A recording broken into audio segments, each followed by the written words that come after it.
If a painterly effect on our scene is what we want, we can build on logic that we have established thus far in this course. The Sobel operation is an effective way to render outlines on the edges of our polygons and normals. Using this same logic applied to our level's color, we can control a blur on our render. This blur can be adjusted to achieve a painterly effect. In this module, we'll create the controls to blur our render. Let's turn off our post-process master material light color bands and go back to our original PBR lighting. Let's create a new post-process material. We'll call this ppmm underscore painterly effect. Now let's open it. We'll set our material domain to post-process and our blendable location to before tone mapping, and let's save it. So now let's go to our outlines post-process material, and let's expand this to full frame. And let's select our parameter that controls the thickness of our polygon lines. So let's select all of the code that's making up our polygon outline. Let's copy that. Let's go into our new post-process material and let's paste it. Let's go ahead and plug this in and hit save. And let's bring our material down to a minimized size.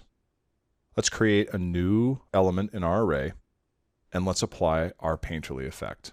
And we can see that we're getting, as we might expect, the outlines on our polygons, as we've copied the code and pasted it directly from our outlines material.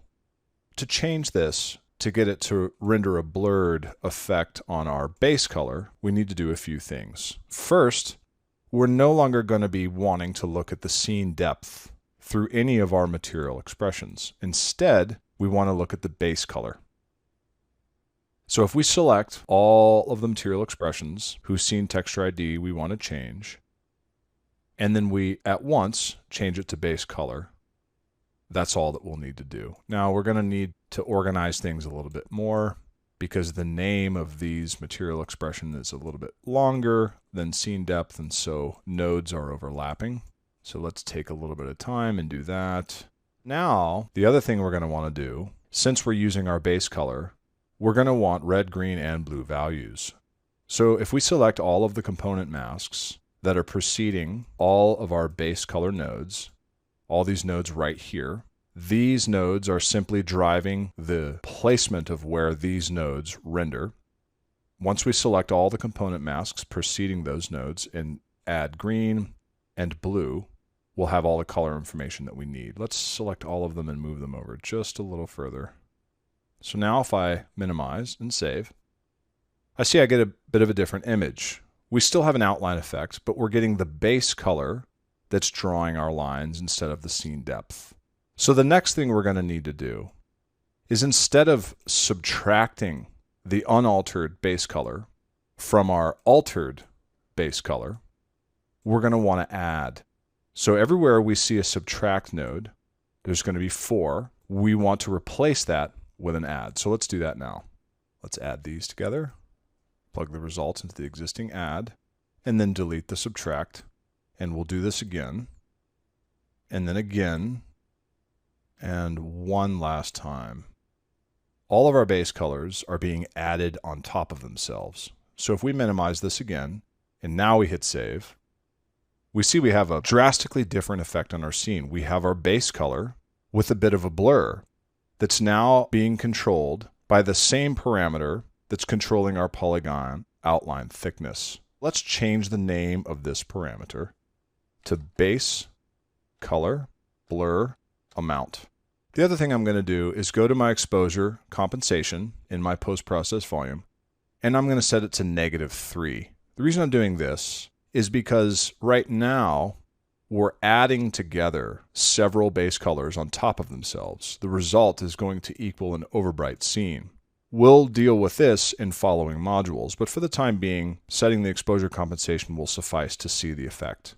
So now if I go to my base color blur amount and I increase this, let me save, I can see that my blur increases with it. If I set it to 0, I have a clear scene. If I set it to 5, I have a blurred scene. So now let's examine an alternate way to achieve the same blur. Let's go back to our material. Let's expand it to full frame. And in a blank space, if we right-click and we type blur sample, we'll see we have a couple options here. Blur sample offsets under coordinates and blur sample offsets under miscellaneous.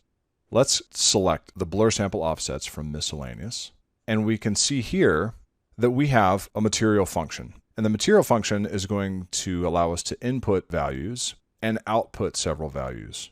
Now, a material function, if we double-click, we can open it up and see that it's a collection of material expressions that perform a function that are then stored in one node. So inside this blur offsets node, we have all of these material expressions. And if we look here, we can see we have the two vectors that are set to the same values that we've set all of the two vectors in both our outline post-process material and in the current painterly effect post-process material. A material function, like blur sample offsets, is primarily an organizational tool that will allow you to do more with a material with less material expressions cluttering up the space.